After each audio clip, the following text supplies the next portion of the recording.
لله الذي هدانا لهذا وما كنا لنهتدي لولا أن هدانا الله أشهد أن لا إله إلا الله وأشهد أن محمدا عبده ورسوله صلى الله عليه وسلم.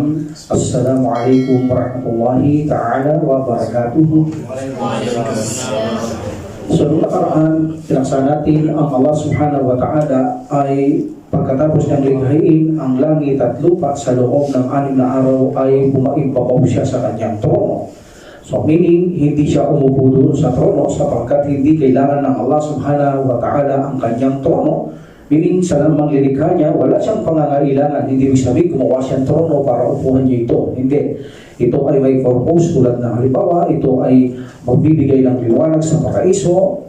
Ito ang pinakabubungan ng buong sintanagpan at magiging silungan ito sa araw ng paghuhukom. Meaning, kapag lilikha ng Allah subhanahu wa ta'ala ay mayroon itong trabaho para sa mga kanyang nilikha, anumang kanyang uri ng mga nilikha. So ang Allah subhanahu wa ta'ala ay nasa itaas ng trono at walang nakapaligid sa kanya. Siya ang pinakamataas sa lahat ng mga kanyang nilikha. Meaning, ang pag-uusapan ay direksyon. Sabi nila, kung gano'n may direksyon ng Allah subhanahu wa ta'ala. So ang direksyon ng Allah subhanahu wa ta'ala, siya ay nasa direksyon na kung saan saklaw niya ang lahat ng kanyang mga nilikha. Meaning, siya ay nasa kaitaas-taasan ang Allah subhanahu wa ta'ala. So, nangangahulugan ng Allah subhanahu wa ta'ala ay mayroon siyang katangian na umaakyat at bumababa. Yes, we know the reality. Alam natin ang katotohanan ng salita ng umaakyat at bumababa, but we don't know the essence ng Allah subhanahu wa ta'ala kung paano siya umaakyat o bumababa sapagkat siya ay walang katulad dahil sa kamitli siya. So huwag natin isipin na ang pagbaba ng Allah subhanahu wa ta'ala in the middle of 1/3 of the night in the lowest heaven ay katulad ng ating pagbaba at ang pag-akyat niya ay katulad ng ating pag-akyat. So meaning walang katulad ng Allah subhanahu wa ta'ala at kung paano siya umakyat, bumababa, walang nakakaalam nito maliban sa Allah subhanahu wa ta'ala. So now, ang mga ibang nagkiklaim na mga Muslim, mga ahlul bid'ah, ay sinasabi nila ang Allah subhanahu wa ta'ala, bagamat sinabi ng Allah subhanahu wa ta'ala tumastawa, they say tumastawla, pinapalitan nila ang pag-akyat o pagpapababaw ng Allah subhanahu wa ta'ala sa trono ng paglubig. At alalahanin natin ang paglubig na nangangahulugang istawla at istawa ay ginagamit lang ito kapag katapos mo makipagdigmaan. So ang Allah subhanahu wa ta'ala, hindi siya nakipagdigmaan, siya ay naglikha. At pagkatapos niya ay pumaibabaw siya sa kanyang trono. Ang iba naman mga ahlul bid'ah, gumagawa ng ta'til, ng ta'arif, ang sabi nila ang Allah subhanahu wa ta'ala, Allah subhanahu wa ta'ala is everywhere because in the ayat Quran, ang Allah subhanahu wa ta'ala, siya ay kasama ninyo. Ang Allah subhanahu wa ta'ala ay namakuntum. Inna Allah ma'akum ay namakuntum. Katotohanan ng Allah ay kasama ninyo saan man kayo naroroon. That's why sabi nila, even aside sa kamagpunta, kasama lang natin ang Allah subhanahu wa ta'ala. Meaning, nandito lang ang kanyang direksyon, nasa kaliwa, nasa kanan, ay dahil sa itaas, sa baba ng kanyang mga linika ang Allah subhanahu wa ta'ala. So, dakuan pa natin at suportahan natin ang kataas-taasang kalagayan ng Allah subhanahu wa ta'ala at ipamalian ang lahat ng mga kanilang mga sabantahan na mga ito. So kung nakaraan ay bumaibabaw siya, ngayon naman ay suportahan natin ng mga aya ayon sa aklat na Aqidah Wasitiyya na ginawa ni Ibn Taymiyyah rahimahullah, ang almost 6 na aya na ipinakita niya mula sa banal na Quran na ang Allah subhanahu wa ta'ala ay nasa itaas, hindi nasa ibaba, nasa kanan, nasa kaliwa o kasama ng kanyang mga nilikha. Walang nakapaligid sa kanya, walang kasama ang Allah subhanahu wa ta'ala. Ang lahat ay nasa ilalim lamang ng Allah subhanahu wa ta'ala. So, here, the number 1 ayah, Ya Isa, inni mutawaffika wa rafi'uka ilayya. So, ang sabi ng Allah subhanahu wa ta'ala, O Isa, aking kitang kukunin at aking kitang iaakyat. So, aking kitang iaakyat. So, meaning ng aking kitang iaakyat, nandoon sa itaas ang kukuha kay Isa alayhi salam at iaakyat dito sa kanyang piling o sa kanyang sarili. Okay, napakalinaw ng unang ayat. So kung ang Allah subhanahu wa ta'ala ay nasa kanan, kaliwa o sa ilalim, bakit niya sinasabi na si Isa alayhi salam ay kukunin niya at iaakyat dito? Meaning, kapag sinabing iaakyat ka, ang kumuha sa iyo o nag-aakyat sa iyo ay nasa itaas. Okay? So ito ay ang aya na ito ay direkta kay Isa ibnu Maryam. Okay? Kung saan nilikha ng Allah subhanahu wa ta'ala si Isa alayhi salam ng walang ama. Remember, apat ang ating pagkalikha. Walang ama, walang ina. That is Adam alayhi salam. Mula siya sa lupa na pinagsamang tubig, naging putik. Number 2, nilikha tayo ng Allah subhanahu wa ta'ala. Nilikha ng Allah subhanahu wa ta'ala ang tao, walang pinanggalingang babae, kundi si Hawa o Eva na nanggaling siya sa kaliwang tadyag ni Adam alayhi salam, meaning nanggaling siya lalaki. And number 3, si Isa alayhi salam. Kung kanina si Hawa o Eva ay walang babaeng pinanggalingan, wala namang lalaki na pinanggalingan si Isa alayhi salam. Meaning, sa salita ng Allah subhanahu wa ta'ala ay nabuo sa sinapupunan ni Maryam na walang sumaling, walang gumamit, walang tumabi kay Maryam at nabuntis ito.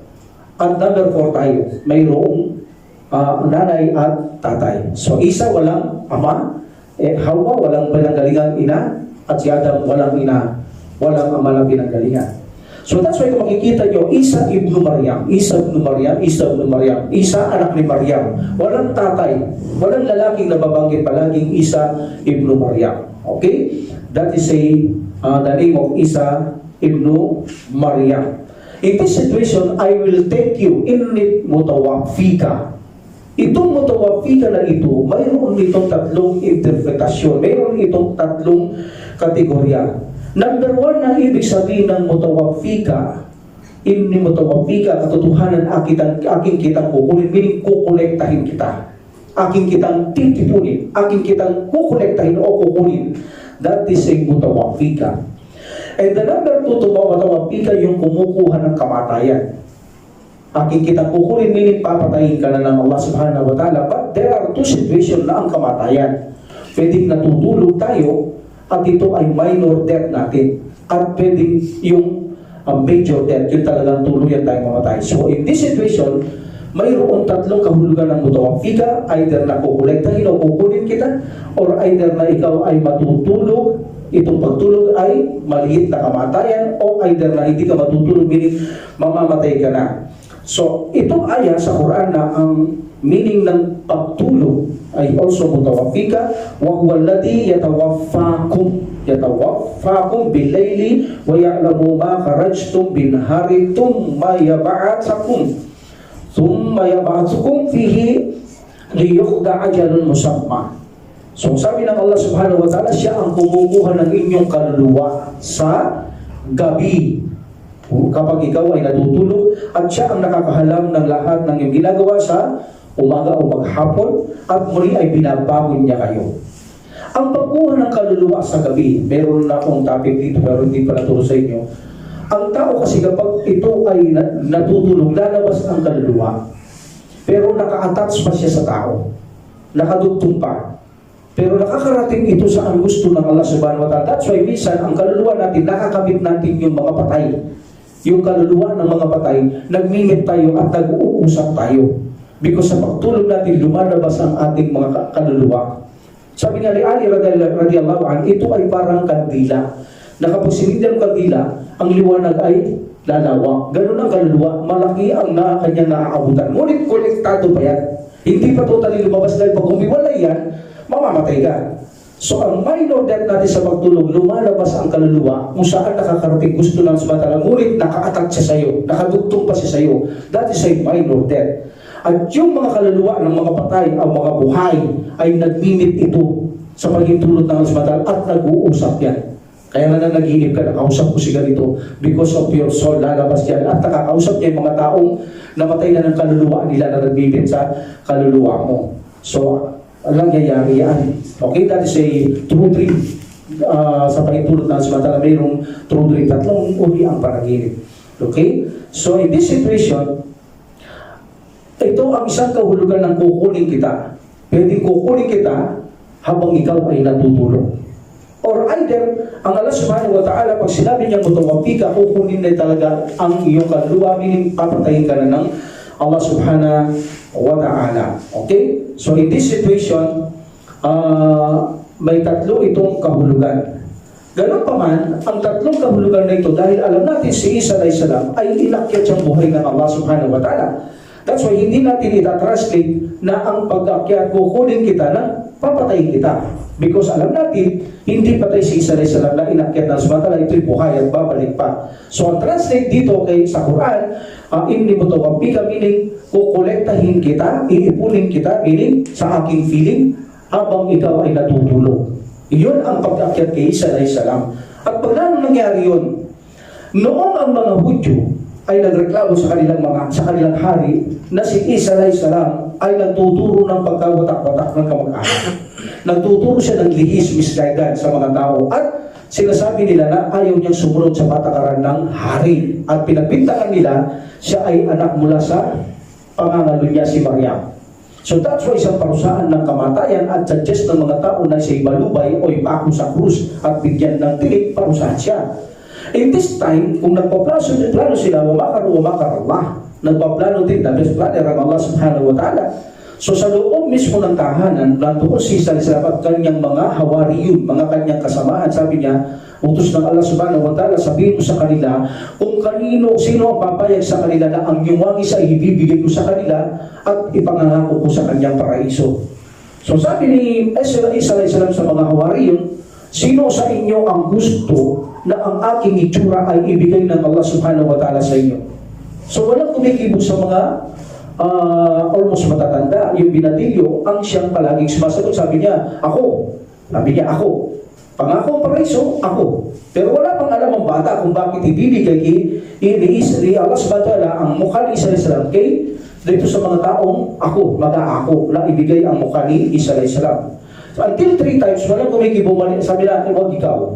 Masyadong pang bata. Ngunit talagang siya ang sumasagot lamang, walang iba. In this situation, sa kanya na ibigay ang mukha ni Isa alayhis salam at pumasok si Isa alayhis salam sa kanyang silid.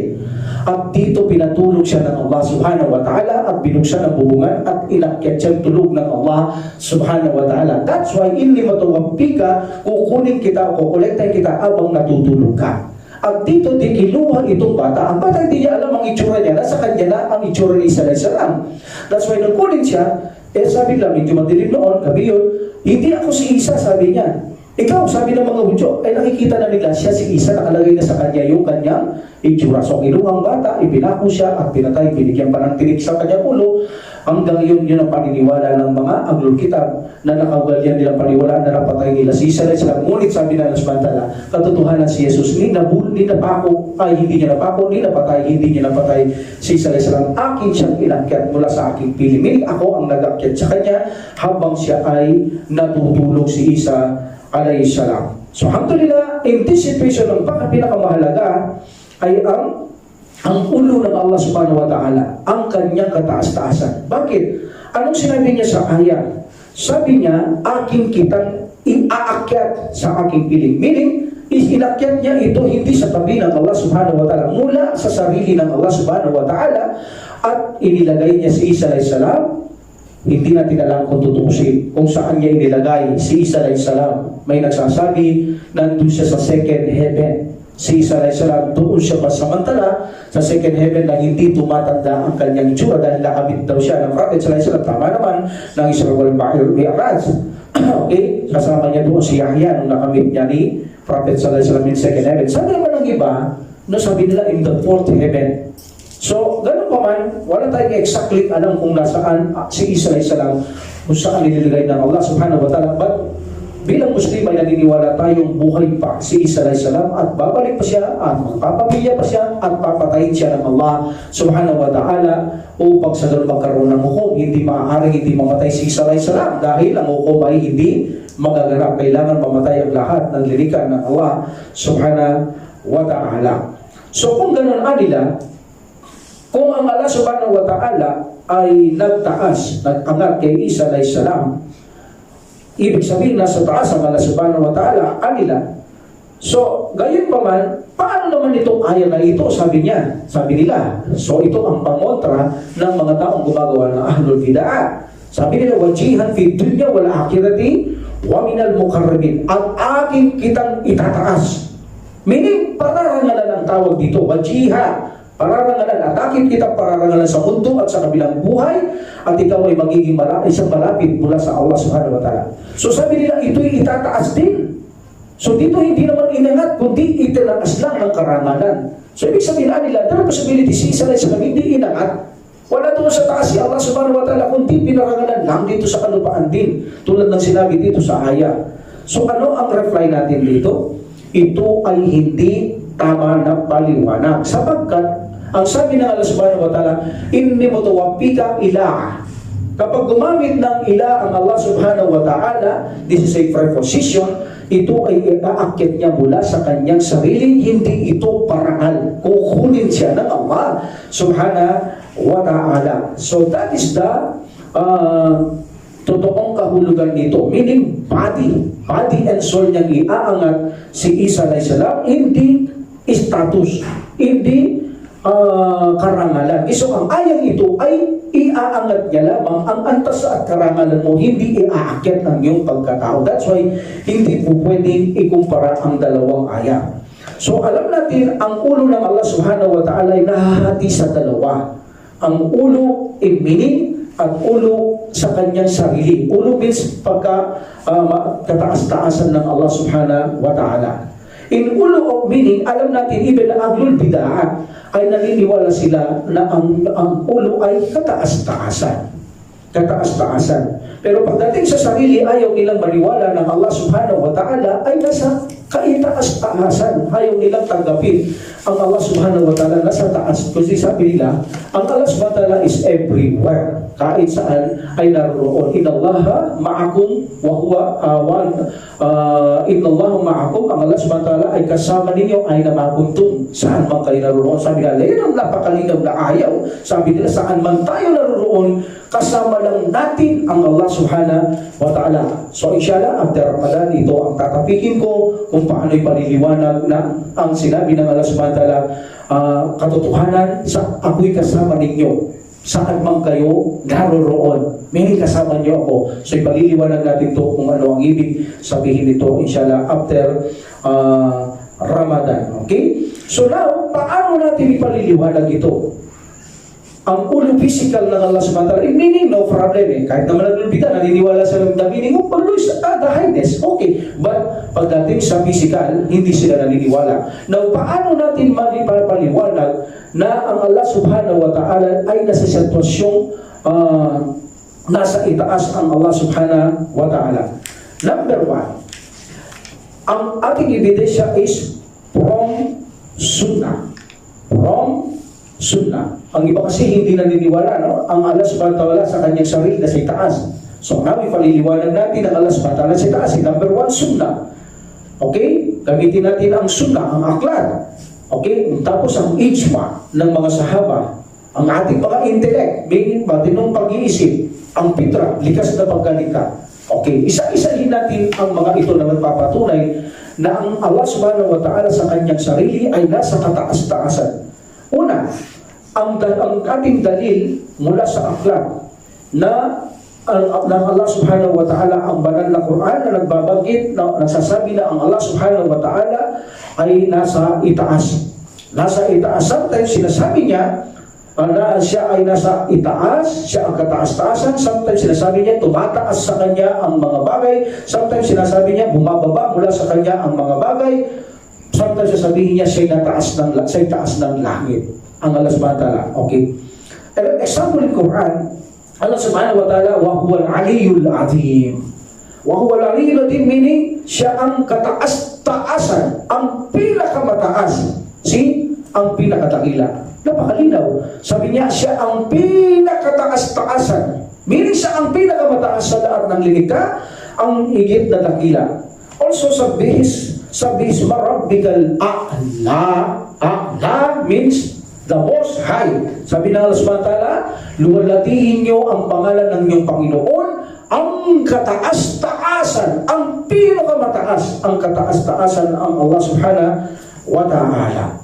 So yan ang proof ng kanyang Quran, ulu in Quran. As for being above, na sinasabi niya siya ay nasa itaas, like for example, wahuwa kahiru pauka. Pauka means nasa itaas, ibadi. Meaning, ang Allah subhanahu wa ta'ala ay hindi matututulan at siya ay nasa itaas ng kanyang mga alipin.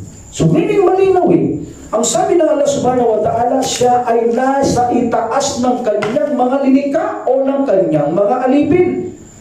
And also Allah subhanahu wa ta'ala said, yakhafuna rabbuhum min fawqihim. Natatakot sila sa kanilang Panginoon na kung saan nasa itaas nila.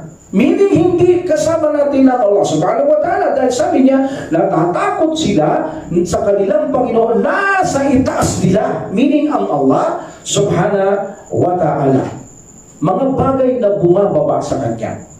Meaning siyempre pag bumababa sa Kanya, nasa itaas yung nagpapababa.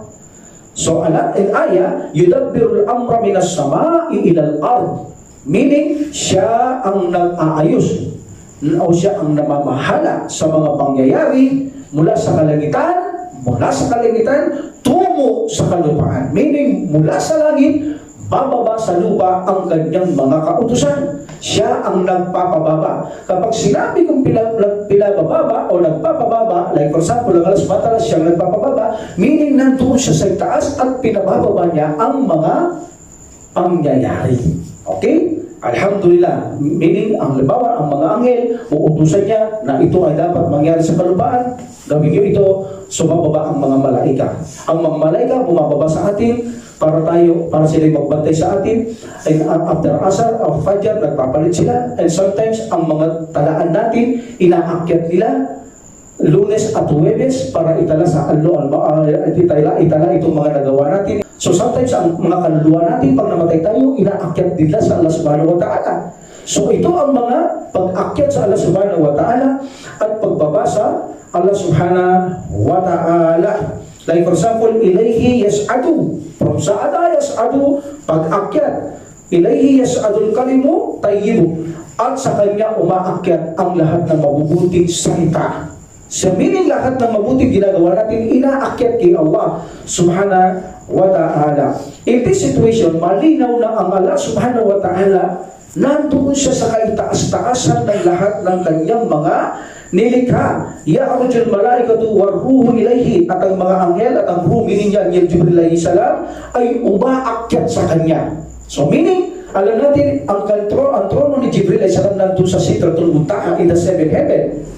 At ito ay bumababa nung nandito ang mga propeta at umaakyat din doon muli sa kanyang lugar sa pahintulot ng Allah subhanahu wa ta'ala. At ang mga malaika, akyat baba ito sa kapahintulutan ng Allah subhanahu wa ta'ala, maakyat, bumababa sa utos ng Allah subhanahu wa ta'ala. That's why sabi ng Allah subhanahu wa ta'ala, at sa kanya'y umaakyat. Bumabalik, meaning sa taas ang mga malaika na inuutusan ng Allah subhanahu wa ta'ala, sampul na bumaba dito at muli aakyat sa Allah subhanahu wa ta'ala. Ang halimbawa naman na siya ay sa taas, kataas-taasan ng mga kalangitan, like for example, aamintum mampis sama, iayaksipa bikumul ard. Meaning, kayo ba ay nakakaramdam ng kaparatagan na siyang nakasa taas-taasan ng kalangitan? See, nakita nyo na hindi kayo kaya lamunin ng ipalabon niya kayo sa lupa o lamunin kayo ng lupa, hindi niya kaya. Kayo ba ay nakakaramdam ng kaparatagan na siyang nasa kay taas-taasan ng langit ay hindi kaya kayong ipalabon sa lupa? So meaning, napakalinaw ng Allah subhanahu wa ta'ala ay nasa kaitaas-taasan. That is from the book of Allah subhanahu wa ta'ala. Now let's go to the sunnah of the Prophet sallallahu alaihi wasallam. Ang Prophet sallallahu alaihi wasallam is a mutawatir. Pag sinabing mutawatir, no doubt ang hadith. Ang Propeta Muhammad sallallahu alaihi wasallam, unahin natin ang saying then action. Ang Prophet sallallahu alaihi wasallam, pinatunayan niya ang Allah subhanahu wa ta'ala na siya ay nasa kaitaas-taasan. From Pawkiya to Abang. Sabi niya, luwalhati sa Allah ang kataas-taasan. See? Mismo siya. Luwalhati sa Allah ang kataas-taasan. Sabi niya. At katotohanan, sabi ng Prophet sallallahu alaihi wasallam, ang Allah ay nasa itaas ng kanyang trono. Hindi nakaupo. Nasa itaas ng kanyang trono. At alam natin, ang trono ay bubungan ng lahat ng mga lilikha. Siguro wala namang bubungan sa ilalim ng bahay. Nasa itaas ng bahay. So, ang kanyang trono na lilikha, lahat ng lilikha, ito ang pinakabubungan. Nasa itaas ng trono. Meaning, nandun pa doon sa itaas ng Allah subhanahu wa ta'ala. Sabi ng Prophet sallallahu alaihi wasallam, ang Allah subhanahu wa ta'ala ay nasa itaas ng kanyang trono, hindi nakaupo, nakataas siya sa kanyang trono. That is the saying of Prophet sallallahu alaihi wasallam. What about the action ng itaas niya kanyang daliri? Yan, ito ay sunnah. May mga time na tinataas niya ang kanyang daliri. Bakit?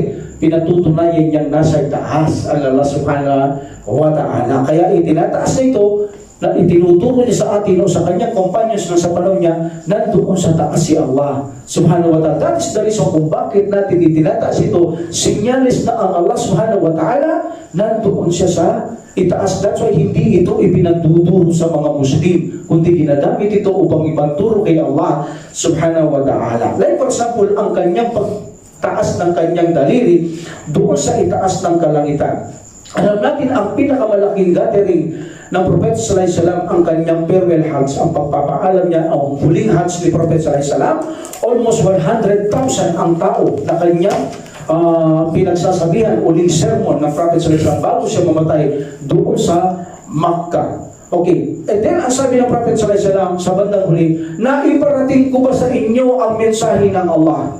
Sabi nila, naiparating mo Rasulullah. Inulit yan, naiparating ko ba? Meaning, kumpleto ba? Wala ba akong tinago? Naiparating ko ba ang kumpleto na kapahayagan o utos ng Allah subhanahu wa ta'ala? Sabi nila, naiparating mo.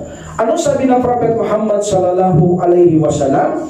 And then, itinaas niya ang daliri niya sa kalangitan na ganyan. And then, sinabi niya, nang itinaas niya ang kanyang daliri, Ya Allah, saksi po kayo sa lahat ng aking mga ginawa at sinabi sa taong ito. Meaning na iparating niyang lahat, saksi po kayo, Ya Allah. So itinuro niya ang Allah subhanahu wa ta'ala at saka siya nagsalita sa nakaangat ang kanyang ulo sa itaas ng kalangitan. Alhamdulillah, at alam natin ni Dati of Araba, kapag nagtutuwa ang Prophet sallallahu alaihi wasallam, itinataas niya ang kanyang kamay.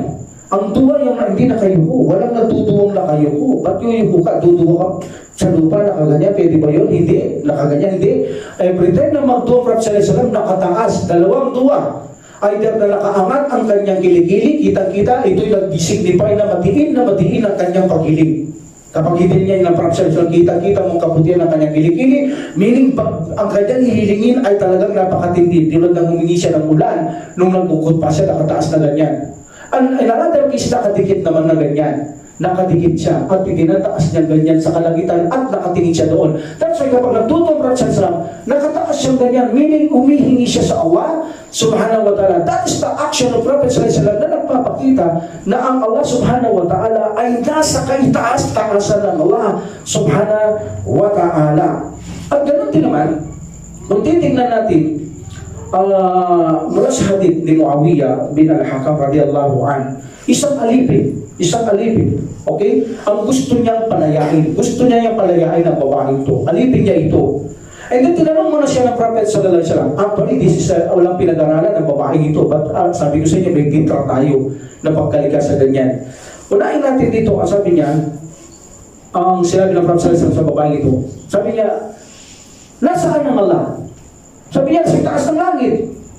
Ito, ang sino ko, sabi niya, subulan Allah. Sabi niya, palayain mo, Muslim yan. Sabi niya, Prophet Muhammad sallallahu alaihi wasallam. So nakita mo, hindi niya kinustiga ang babae. Sabi niya, saan ang Allah? Nasa itaas ng langit. Wala itong pinag-aralan. Ito ay alipin lamang. Pero because of our fitra, alam ng tao nararamdaman niya, hindi tama o akma ang Allah subhanahu nandito lang sa mababang lugar. Kundi sabi niya, nasa itaas ng langit. So nagpapatunay, ito ay approving ng Propeta Muhammad sallallahu alaihi wasallam na sinabi niya sa itaas, tama siya, nasa itaas ng langit ang Allah subhanahu at ang isugo niya, palayain mo siya, sabi niya, Muslim siya. So pinalaya siya ni Muawiyah ibn al-Hakam radiyallahu anhu. Okay? So alhamdulillah. In another proof, thirdly, consensus tayo, ijma, meaning pinagkasunduan ng lahat ng mga sahaba. Walang tutol, walang kontra. Ang ibig sabihin, until today, hindi lang sila sali, hindi third generation, even na today, consensus, ijma pa rin, ng mga Muslim, they are all agree na sa itaas ng kalangitan ang Allah subhanahu wa ta'ala. Now, kung tatanungin natin, how did you agree? Paano kayo umagree na nasa itaas ang Allah subhanahu wa ta'ala? Of course, it is ayah and hadith. Napakasimpleng sagot. Lahat ng ayah, lahat ng hadith, nagsisignify sa nagpapakita ng Allah subhanahu wa ta'ala ay nasa kaitaasan ng kanyang mga nilikha at walang sumasalungat sa mga nasa tamang patnubay mula sa konsensus o isma ng mga Ahlus-Sunnah wal Jama'ah. That's why sabi ni Sheikh Ibn Taymiyyah rahimahullah, sabi niya, walang salaf, meaning yung matutuwid, third generation, the Sahaba, the tabi'in, of tabi'in, and tabi'in. Wala isang sa kanila ang nagsabi na wala ang Allah subhanahu wa ta'ala sa itaas ng langit. At ang sino man magsabi na wala sa langit, sa taas ng langit, sa ang Allah subhanahu wa ta'ala, tututulan nila ito.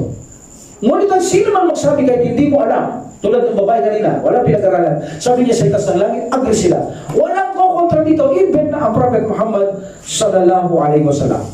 Another proof from intellect, matinong isip ng tao. Kung matino ang isip ng tao, no doubt, sasabihin niya ang Allah subhanahu wa ta'ala na si taas, hindi niya sasabihin nasa baba, nasa kanan, nasa kaliwa, o kasama natin. Hindi niya sasabihin, even na ang mga ahlul kitab o hindi mo na ng parataya, ma-encounter mo sila, sabihin mo nasaan ang Diyos, sasabihin nila nasa itaas ng langit. So makikita mo, even na sila, agree sila, na ang Diyos ay nasa taas daw ng langit because mayroon silang matinong isip dahil alam nila hindi akma na ang Diyos ay bakit sila lumuwalag sa kanyang mga lilikha. That's why, kung matino ang isip ng isang tao, alam natin na sa itaas ang Allah subhanahu wa ta'ala para kontrolin niya, manipulain niya, pangalagaan niya, at makita niya ang kanyang lahat ng mga nilikha. So this is a intellectual affirmation, no? So Allah subhanahu wa ta'ala, kapag sinabi mo ang isang bagay na kaperpektuhan at walang perpekto maliban kay Allah subhanahu wa ta'ala, kailangan mong ilagay sa itaas ang Allah subhanahu wa ta'ala. Sapagkat hindi perpekto ang isang kinikilalang sinasamba na ilagay mo lang sa kanyang mga lilikha. That's why, kung mayroon kang matinong isip, iisipin mo na hindi ito perpekto na ilagay mo dito ang Allah subhanahu wa ta'ala. So para maging perpekto ang Allah subhanahu wa ta'ala, huwag nating ilagay sa kanyang paligid o tabi ang lahat ng kanyang lilikha. Ilagay natin siya ang pinakamataas sa kanyang lilikha at alam natin ito ang tamang mayroong intellectual na ang Allah subhanahu wa ta'ala dahil siya ay perfecto, kailangan nasa kaitaas-taasan siya ng kanyang mga nilikha. As for this, for the fitra, meaning likas na pagkalikha, na ang tao ay naniniwala na sa itaas ang manlilikha. That is, iyan ang ating likas na pagkalikha. Ang paglikas na pagkalikha natin kasama, because ang likas na pagkalikha natin sa bahay ng Allah subhanahu wa ta'ala, kasama rin ang likas na pagkalikha na naniniwala tayo, ang tao, dahil sa likas na pagkalikha, ano man, kahit animales, insekto, na ang Allah subhanahu wa ta'ala ay nasa kaistaas-taasan. Because one day, sa panahon ni Sulaiman bin Dawud, alayhi salam, hihingi siya ng ulan para sa tao. Magduduwa siya. Ngunit paglabas niya, nakita niya ang langgam. At ang langgam nakita niyang tumaob. Yung paa niya nakataas sa langit. So meaning tumaob siya. Nasa taas siya ng langit. Meaning nakabaliktad yung langgam. Nagduduwa siya sa ulan na humihingi siya ng ulan. So nakita niyo? Even na insekto, alam nila na sa taas ang Allah subhanahu wa ta'ala because ang pagkalikha nating natural na fitra. So meaning, sabi ni Sulaiman, pumasok na kayo. Sabi niya, hindi na kailangan magtuwa sapagkat mayroong din mga nilikha o alipin ng Allah na humihingi at naunahan na ako. Meaning yung langgam lang. So meaning, ang mga tao, ang likas na pagkalikha ay naniniwala sila na ang Allah subhanahu wa ta'ala ay nasa itaas ng kalangitan. Hindi ito nasa kasama ng mga lilikha, walang nakapalagin sa kanya, kundi siya ang kataas-taasan. Alhamdulillah. Alhamdulillah. So ito ang Allah subhanahu wa ta'ala, siya ang nasa kaistaas-taasan ang Allah subhanahu wa ta'ala. So tayo bilang Ahlus-Sunnah wal Jama'ah, naniniwala tayo ang Allah subhanahu wa ta'ala hindi siya makikisalamuha sa kanyang mga nilikha. Alhamdulillah. Kung sila nagdi-deny ng kataas-taasan ng Allah subhanahu wa ta'ala, so sinasabi nila kung ganon may direksyon ng Allah subhanahu wa ta'ala, so ganon limitado siya, kung ganon mayroon siyang physical, so imposible ito nila dahil may direksyon na sa itaas ang Allah subhanahu wa ta'ala. How can we reply? Unang-una, pag sinabi ng Allah subhanahu wa ta'ala nasa itaas siya, that is the direction. Ngunit ang direksyon ito, sabihin natin saklaw, direksyon saklaw niya ang lahat ng kanyang lilikha dahil nasa itaas siya. So unang-una, hindi natin maaaring basagin ang mga proof o pruweba na matitibay sa ganitong dahilan lamang na sasabihin mo na ang alas ay taas, may direction siya, may physical siya, hindi ito angkop sa alas subhanahu wa ta'ala, limitado siya dahil may direction siya. Hindi natin pwedeng basagin ang isang matibay na mga pruweba sa ganitong dahilan dahil kung ganito ang magiging katwiran, maraming tao ang gagawa ng ganitong mga katwiran. Ngunit because sa mga likang pitra, even na hindi Muslim, maniniwala sila ang Allah subhanahu wa ta'ala o ang manlilika ay nasa kaitaas-taasan. At gayon pa man, kapag sinabi ng Allah subhanahu wa ta'ala o Prophet sallallahu alaihi wasallam sa taas sila, walang kumukontrang sahaba. So kung Allah subhanahu wa ta'ala, sasabihin natin na siya taas tapos, hindi kami naniniwala, kami mga sahaba, limitado siya, may physical siya, kapag ganyan, may direction siya, sinabi na sana nila yun. Pero walang nagsabi sa kanila, maliban na lamang nawadis na lang, ang mga tao tumututol na ang Allah subhanahu wa ta'ala ay nasa kaitaas-taasan ng Allah subhanahu wa ta'ala. Subhanallah, ang mga taong ito ay inihindihan nila ang kataas-taasan ng Allah subhanahu wa ta'ala. Patungkol naman sa limitasyon, kung sasabihin ang limitasyon, ang Allah subhanahu wa ta'ala nakahiwalay sa kanyang mga linika, that's limitation, no problem. Totoo namang nakahiwalay ang Allah subhanahu wa ta'ala sa kanyang mga nilika. Ngunit sabihin natin may limitasyon tulad ng upuan, nabibigyan natin upuan because of the throne o upuan sa bata, malaki ang kanyang upuan, that is wrong. Hindi tayo naniniwala dyan na may limitasyon ganyan ng Allah subhanahu wa ta'ala. Ang Allah subhanahu wa ta'ala sa ganitong sitwasyon ay walang limitasyon. Kung ang limitasyon nakahiwalay, no problem. Kung ang limitasyon may sukat, ang Allah subhanahu wa ta'ala, malaki trono, hindi natin yan pinaniniwalaan sapagkat higit na pinakamalaki sa lahat ng Allah subhanahu wa ta'ala. At patungkol sa pisikal, ang binanggit ng Allah subhanahu wa ta'ala, mayroon siyang mata, mayroon siyang pandinig, mayroon siyang mukha, mayroon siyang kamay, mayroon siyang paa. Paano natin i-deny yan? Kung sasabihin nila ang Allah subhanahu wa ta'ala may physical, at ang physical may balat, may buto, may laman, hindi natin pinaniniwalaan yan. So kung ano lang ang malilinaw ng mga text proof ang siya lang pinaniniwalaan natin. At bagamat mayroon pagdinig, paningin, ang Allah subhanahu wa ta'ala, kamay, paa, mukha, wag nating iisipin na ang mga katangian ng Allah subhanahu wa ta'ala nito ay katulad lamang ng ating mga katangiang mga paningin, pagdinig. Ito ay hanggang sa pangalan lamang. Ngunit pagdating sa mga realidad na kung saan mga aksyon ay malayong magkatulad ang pandinig ng isang nilika at ng manlilika, paningin ng manlilika at mga nilika, kamay ng lilika at manlilika, paa ng lilika at manlilika, mukha ng lilika at manlilika. Walang pagkakatulad ang mayroon nito ang lilika at ang manlilika. In this situation, alam natin ang Allah subhanahu wa ta'ala, nasa itaas ang Allah subhanahu wa ta'ala, meaning saklaw niya lahat tayo. Kaya mag-ingat tayo dahil batid ng Allah subhanahu wa ta'ala lahat ang kanyang linika, nakikita niya lahat, at of course, pinoproteksyonan niya, pinangangalagaan niya ang lahat ng kanyang linika. That's why, isang kaperpektuan para sa Allah subhanahu wa ta'ala, nasa itaas siya, para lang sa ganun, kitang-kita niya ang lahat ng kanyang mga linika, maproteksyonan niya ang lahat ng kanyang linika, mapangalagahan niya, mabigyan niya ng lahat ng pangangailangan, ang kanyang pangalika, at ito'y kaperpektuan ng isang Allah subhanahu wa ta'ala, tanging nag-iisa na si Allah subhanahu wa ta'ala. And the another ayah, bal rafa'ahu Allahu ilayhi, subalit iniangat siya, meaning body and soul, sa kanyang sarili. Muli, sa kanyang sarili. Hindi sabihin, tinabi niya sa kanyang sarili. Mula kay Allah subhanahu wa ta'ala. Inangat niya ito. So this bal, ito ay pagsalungat sa mga sinasabi nilang napatay nila si Isa alayhisalam. Because patuloy ito kay Isa alayhisalam na sinabi nila, inna katalna masiha. Katotohanan napatay namin ang Masiha Isa bin Maryam, si Jesus o Isa anak ni Maryam, Rasulullah, ang mensahero ng Allah. Wa ma kataluhu, sabi ng Allah subhanahu wa ta'ala, hindi nila siya napatay. Sabi ng Allah subhanahu wa ta'ala, kasi iba yung pinatay nila. Yung wangis ni Isa binigay ito sa bata. Hindi nila ito napatay, sabi na Allah subhanahu wa ta'ala, wa ma salabuhu, at hindi nila naipako si Isa alayhisalam. Walakin subbiha lahum, that of what, ang kanyang muka ay inilagay sa ibang muka. Yun ang kanilang naipatay, sabi ng Allah subhanahu wa ta'ala. Wa innal ladina talafu fihi labi shakkim minhu. And then Allah subhanahu wa ta'ala said, at sila ay puno ng pag-aalinlangan sa bagay na kanilang napatay o hindi. At sila ay walang kaalaman dito, kundi haka-haka lamang ang kanilang mga sinasabing si Jesus alayhis salam, napatay ito ng Hudyo. Ang sabi naman ngayon nowadays, si Jesus ay pinatay para tubusin ang kasalanan ng mga tao. Ang lahat ng yan ay haka-haka lamang nila, ngunit napako o napatay ay hindi nila nagawa kay Isa alayhis salam. Anong sabi ng Allah subhanahu wa ta'ala?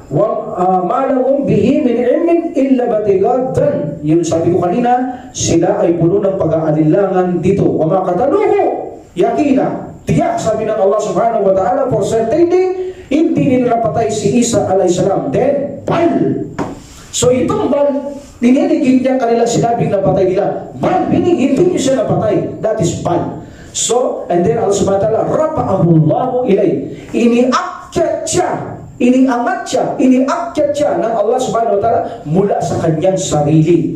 So meaning, iniakyat daw siya.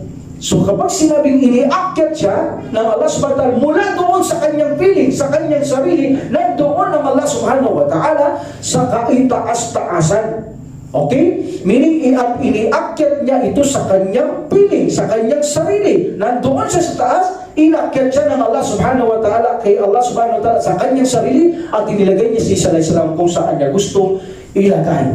That's why malinaw na ang Allah subhanahu wa ta'ala ay nasa kaitaas-taasan at katotohanan hindi nila napatay si Isa alayhis salam. Another ayat, ilayhi yas'adul kalam. At sa kanya umaakyat ang mabubuting salita. Umaakyat sa kanya. So nandito tayo, nasa baba tayo. So pag sinabing aakyat, doon sa itaas natin nakikita. So aakyat sa kanya. Ano sabi ng Allah subhanahu wa ta'ala? Nasa taas ng trono. So aakyat kay Allah subhanahu wa ta'ala up to the Sidratul Muntaha. Hanggang doon lang yan, gultits, walang lalampas doon. So up to Sidratul Muntaha in 7 heaven, aakyat kay Allah subhanahu wa ta'ala ang mabubuting salita. Ilayhi yas'adul kalimut tayyib wa amala salihul yarfa'uhu. At ang mabubuting gawa, sa kanya umaakyat ang salitang mabuti at mabubuting gawa. Meaning, umaakyat sa kanya, nandoon sa itaas ang inaakyatan ng mga mabubuting gawa at mga mabubuting salita. So, meaning, ang Allah subhanahu wa ta'ala ay nasa kaitaas-taasan. So, napakalinaw na ang Allah, ito ay nagpapakita, like for example, ang ating dhikir, that is a good speech, umaakyat siya sa kanya. Kapag tayo ay nagdidikir, nagbabasa ng Quran, nagtuturo ng mabuti like this, dahil nagsasalita kang mabuti, nagbabawal ka ng masama, itinuturo mo ang mabuti, lahat ng mabuti salita, umaakyat kay Allah subhanahu wa ta'ala. So ito ay nagpapakita na ang Allah subhanahu wa ta'ala ay nasa itaas. Puntaan natin si Firaun. Puntaan natin si Firaun at si Musa alayhis salam sa kanilang panahon. Wa qawluhu, ya Hamanan, sabi ni Firaun sa kay Haman, ya Hamanan, itindig mo ko. Ibni sarhan. Sarhan means mataas na tower, mataas na building. Tindig mo ko, tayo mo ko ng mataas na tower. Okay? And then, la'alli ablugul asbab. And then, asbab samawati wa atalli'a ilayhi Musa wa inni la'adunnuhu kadhiba. So sabi niya, ni Firaun, o Haman, itindig mo ko ng siya, mataas na building, mataas na tore, para ako ay makarating sa landas na kung sa taas, o saan sa taas ng langit, nang sa ganun matignan ko ang Diyos ni Musa. Sa tingin ko kasi ito ay nagsisinungaling lamang, sabi ni Firaun. Bakit sinabi ito ni Firaun na magtayo siya ng tower si Haman? Okay? Because sabi ni Musa alayhis salam sa kanya, ang Allah ay nasa kaitaas-taasan ng mga kalangitan. So, sabi ni Firaun, Haman, itayo na nga ako ng building na mataas nang masilip ko yung sinasabing Diyos dito sa taas ng langit. Ang tingin ko sinungaling to hindi propeta to. So, meaning, nagpapatayo siya ng mataas na building o tore na nagpapakita na sinasabi ni Musa sa mga last bantay na sa taas-taasan at si Firaun pagkaintindi niya ang taas ay yung taas. That's why nagpapatunay sa ayat na may si Firaun, alam niya lang sinabi ni Musa Islam nasa itaas ang Allah subhanahu sa itaas sa kalangitan, meaning nagpapatayo ng tore para silipin niya sa itaas ang Allah subhanahu wa ta'ala. So napakalinaw na ang Allah subhanahu wa ta'ala ay nasa kaitaasan ng kanyang mga nilikha. So sa tingin ko, sabi niya kasi sinungaling ito, kaya gusto kong masilip ang sinasabi Panginoon nito para mapaniwala niya ako propeta ito. Ha? Alhamdulillah. So ito ay nagpapakita na ang Allah subhanahu wa ta'ala ay nasa taas-taasan. Alhamdulillah. And also Allah subhanahu wa ta'ala said, wajahadu biha wastaykanatha anfusukum dulman wa uluwa. At sila ay nagpabulaan ng may kamalian sa aya. Okay? Kung saan pinabulaan nila ang aya, bagamat ang kanilang mga sarili ay sumasang-ayon. Sumasang-ayon ng kanilang sarili. Sila Firaun, sang-ayon sila, nasa taasan Allah subhanahu wa ta'ala. Ngunit sabi ng Allah, pinagbubulaan lang nila, pinasisinungalingan lang. Ngunit ang kanilang mga sarili, laban sa kanilang kapalanuhan, ay agree na ang Allah subhanahu wa ta'ala ay nasa kaitaas-taasan. So nakapakita rin sa aya na ito mula kay Musa alayhi salam, the prophet of Allah subhanahu wa ta'ala, na sabi niya na sa itaas ang Allah subhanahu wa ta'ala. Dakuha natin na ang mga aya na mayroong konting pag-uusapan dito para maging maliwanag sa atin. Wa qawluhu aamintum man fis samaa'i yaksifa bikumul arda fa idha hiya tamur am amintum man fis samaa'i ay yursila alaykum hasiban fasata'lamuna kayfa nadir. So in this ayah, sabi ng Allah subhanahu wa ta'ala, kayo ba ay ranas ng kapanatagan? Panatag ba kayo? Na siyang pisama. Remember this pisama. Kailangan ko may paliwanag to. Because kung itatranslate natin ito, in the heaven. Na siyang nasa ikataas mo. Bakit siya nagkaroon ng kaitaas? Pisama lang to. Paliliwanag ko. Na siyang nasa ikataasan ng mga kalangitan, okay, ay hindi kayo kayang palamon sa kalupaan na karakaray ay gumiray ito, tapos lamunin kayo ng kalupaan. O kayo ba'y nakakaramdam ng panatagan na siya na sa itaas ng kalangitan ay hindi niya kayo kayang paulanan ng bato? Ha? Sabi ng Allah subhanahu wa ta'ala, upang malaman ninyo kung paano ang kasindak-sindak na aking babala. So dito lumilitaw, ang Allah subhanahu wa ta'ala ay nasa kaitaasan ng kalangitan. Because mismo siya ang nagsabi sa ayat na ito na siya ay nasa taas ng kalangitan. Alhamdulillah. Now, sabi ng Allah subhanahu wa ta'ala, nakararamdam ba kayo ng kapanatagan? Na hindi ko kayo palamon kayo sa lupa o paulanan kayo ng pato? At alam natin, hindi tayo nakakaparamdam ng kapanatagan. Even ng panahon natin ngayon, mayroon makikita tayo na kung saan may sinasabi itong mga landslide, di ba? Mga rock slide. Meron din mga rock slide, mga landslide, or mudslide. Namunis nangyayari sa atin yan. Hindi tayo panatag kapag ito ay nangyayari. Kaya ang tao, agree siya na hindi ka panatag dapat sa mundo ito. Dahil kapag ginusto ng dakilang manilikha, ang gusto niya gawin, even na magpaulan siya ng bato, magagawa niya magpaulan ng bato, kailan nangyari yun? Sa panahon ni Abraham na gusto nilang wasakin ang Kaaba, nagpadala ng maraming ibon ng Allah subhanahu wa ta'ala. According to tafsir of Ibn Kathir rahimahullah, ang ibon ay nanggaling sa ilalim ng dagat.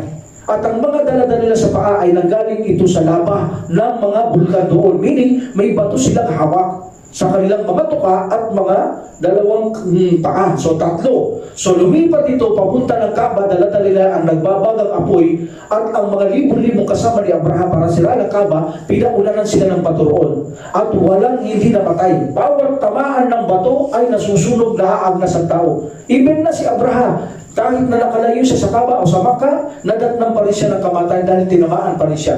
So meaning, umulan ng bato, pinaulan sila ng Allah subhanahu wa ta'ala. In the time of Lut, alayhi salam, ang propeta Lut, pinaulanan niya ang bayan, dinugmok niya ng ulan ng bato bago niya ibinaligtad, itinaob ito, nagpaulan ng bato ang Allah subhanahu wa ta'ala. So meaning, ang Allah subhanahu wa ta'ala, kaya niyang magpaulan ng bato. Kaya makikita niyo minsan sa mga Facebook or YouTube, nakita niyo mga yelo na umuulan, hindi parang yelo, parang mga batong yelo ang pinaulan ng Allah subhanahu wa ta'ala. Subhanallah, pag tamaan ka doon, at lalaking mga yelo yun.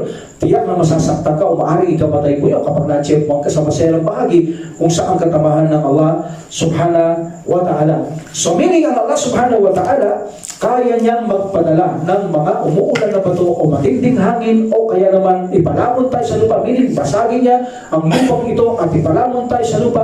Kaya niyang gawin na Allah o kaya ipalamon tayo sa tubig o sa dagat like the Pharaoh. Si Pharaoh at ang kanyang mga sama, pinalamon sila ng Allah subhanahu wa ta'ala. Huwag ipaniwalaan yung sa panunod niyo sa mga Christian na ang dinaanan ni Pharaoh ay only one way. Hindi totoo yun. Kung only one way lang ang dinaanan ni Pharaoh at ang kanyang kasamaan, mahahabol sila. So maraming daan na binasag doon ng Allah subhanahu wa ta'ala. Bawat daan doon may mga bintana. Meaning ang ilog, binigyan bintana ng Allah ang dagat para nakikita ng mga tao ang kanilang mga kasamaan until finally makatawid sila. At sinundan sila ni Pharaoh at ang mga tao, pinalamon sila ng Allah subhanahu wa ta'ala sa dagat. So hindi natin kaya ang Allah subhanahu wa ta'ala. Kaya sabi niya, kayo ba'y nakakaramdam ng kapanatagan? Aamin tumampis sama na siyang nasa kaitaasan ng kalangitan ay hindi niya magawang palamon kayo sa lupa o kaya pagpadala siya ng ulan na bato o matinding hangin o palamon tayo sa tubig, etc. etc. Nakakaramdam ba kayo ng kapanatagan sa mundo?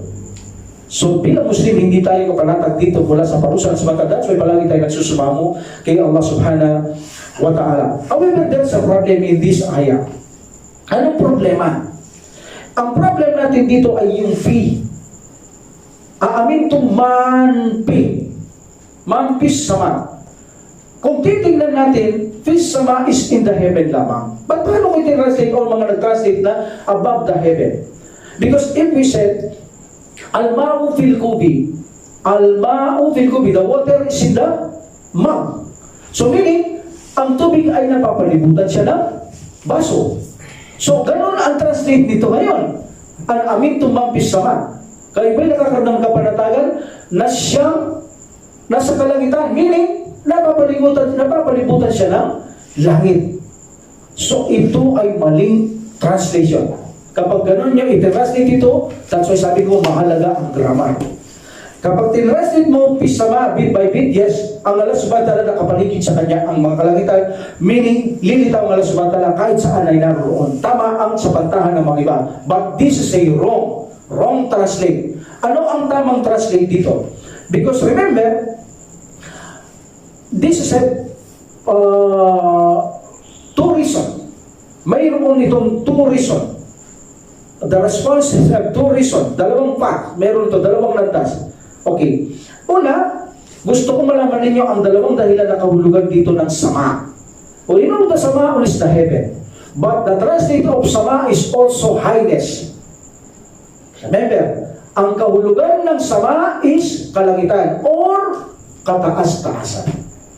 So in this situation, hindi tinutukoy ng Allah subhanahu wa ta'ala o hindi intention ng Allah subhanahu wa ta'ala na tinutukoy niya dito as sama is kalangitan na nakapaligid sa kanya, pisama, na kayo nakakarandam na siyang nasa kalangitan. Meaning nakapaligitan lang. No, na siyang nasa itaas ng kalangitan. Meaning, the translate of sama here is highness, not heaven. Not heaven. Okay, I give you example. In Quran, ansara minas sama ma'an pasalan.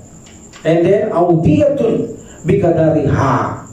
At siya ay nagpadala ng tubig mula sa kalangitan.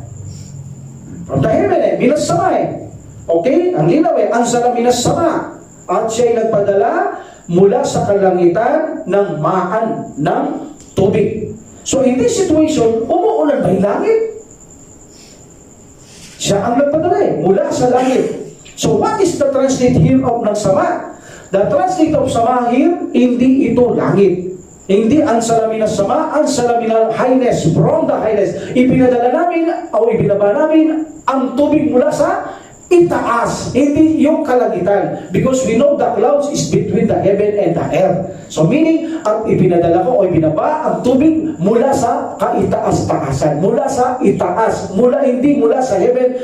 So meaning, here, the heaven minas sama is from the highness, mula sa kaya taas-taasan o mula sa itaas, from above. Sabihin natin. So in this situation, ang translate ng sama is also high or highness, also heaven. That's why kung ang Allah subhanahu wa ta'ala sinabi niya, aantum mampis sama, kayo ba'y nakakaramdam na kapanatagan na siyang nakaisa sa itaas, meaning kaitaas-taasan.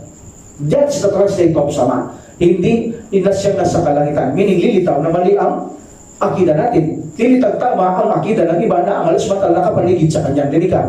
Pero hindi tama yun. Ang tinutukoy dito na sama ay highness, hindi ito kalangitan. Ang tinutukoy dito na sama ng Allah subhanahu wa ta'ala. Alhamdulillah, we know the clouds is between the heaven and the earth.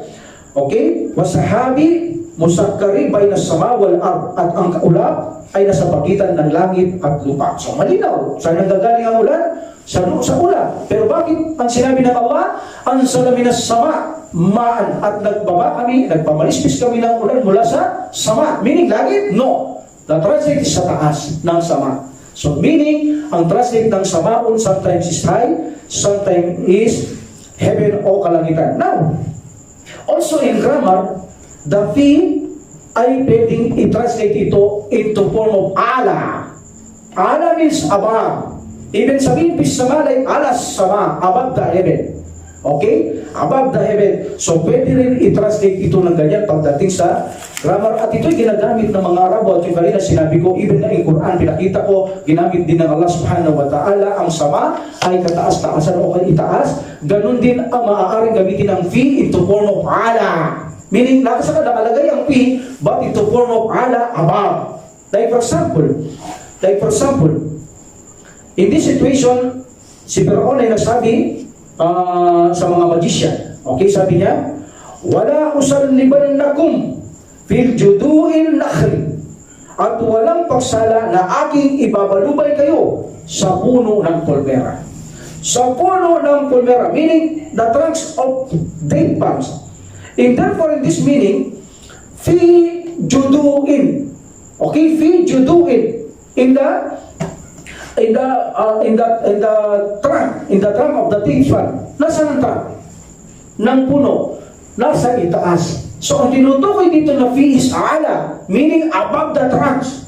So, meaning above the trunks. Ibabalubay ko kayo above the trunks. Fi judu'in, meaning above, sa itaas ng mga ano ba tawag doon sa mga sama ng puno. So meaning the fi is like a ala. So in this situation, fi sama also like a ala sama. Meaning sa kaitaas-taasan ng kalangitan. That's why I translate or i-translate ito, aamin to mang fi sama. Kayo ba'y nakakaramdam ng kapanatagan na siyang nasa kaitaas-taasan because of fi became ala, nasa kaitaas-taasan ng kalangitan.